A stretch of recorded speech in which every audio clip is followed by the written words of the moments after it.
Tonight, Dimension examines what could have led to the tragic and mystifying deaths of two young brothers nearly a year ago. You may have heard about the Wisconsin case last August. Two brothers, ages 10 and 13, on their way to school, found shot to death.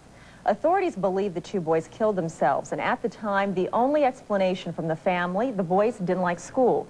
As with any of the growing number of child suicides, in this case, it is impossible to isolate a single cause. But Dimension has learned the young Wisconsin brothers lived in a lonely and frightening world, a world their mother blames on religious beliefs. Trish Van Pilsum has tonight's Dimension report.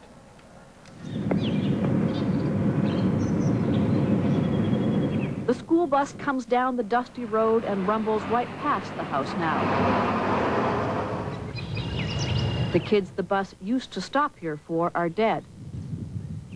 This is my brother, Robert. And he was how old there? I think 13. And this was a picture of my brother, Ben. With them. I used to ride bike with them, and they always picked on me. But I do miss them.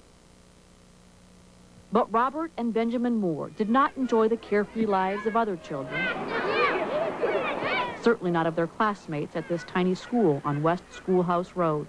There was something scary, something lonely about their childhoods, something that made them slip from the house one morning, drive an old beater car down this quiet hiking trail, and kill themselves.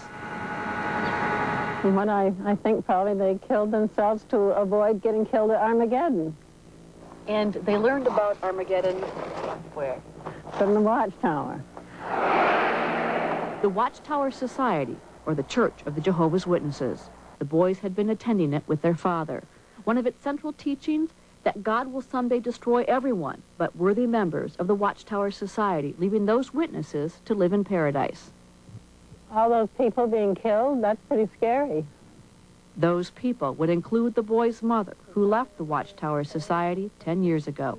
God's angry and he's going to kill everybody. And that scared Benjamin.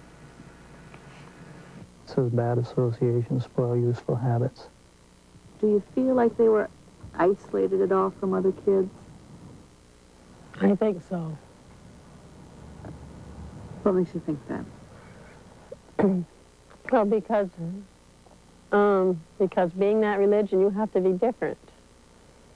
And that automatically isolates you. Only after the boys had died did their mother find what she believes are clues, indications the boys had planned ahead. Okay, so this is what they were taught was going to happen. Yeah, blood up to the horses' necks. This is Armageddon. Jehovah guarantees it. There were notations in their Bible study books. This is the Watchtower. Delay can be deadly. And here's a map of the trail. This Watchtower is March 1st, 1993. Here's where Route 13, and here's where Spring Road goes up, and here's where the trail goes in. And there it says end. The boys' funerals were held at the Kingdom Hall over their mother's objection. She says during the entire service, not a word was spoken about the boys themselves. And worse, she says, members treated her as though the deaths were her fault because she had broken away from the church.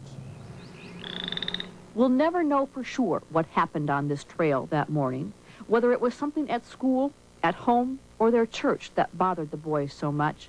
But their mom is desperately worried that whatever it was might affect their sister as well. Yeah, she is sweet, but I don't know what I'd do without her. Lisa's dad takes her to the Kingdom Hall now. She says she doesn't like it. In the past week, she stayed home from school twice, complaining of stomach aches. Her parents say she can choose what to believe. Her mom hopes she's strong enough to do that.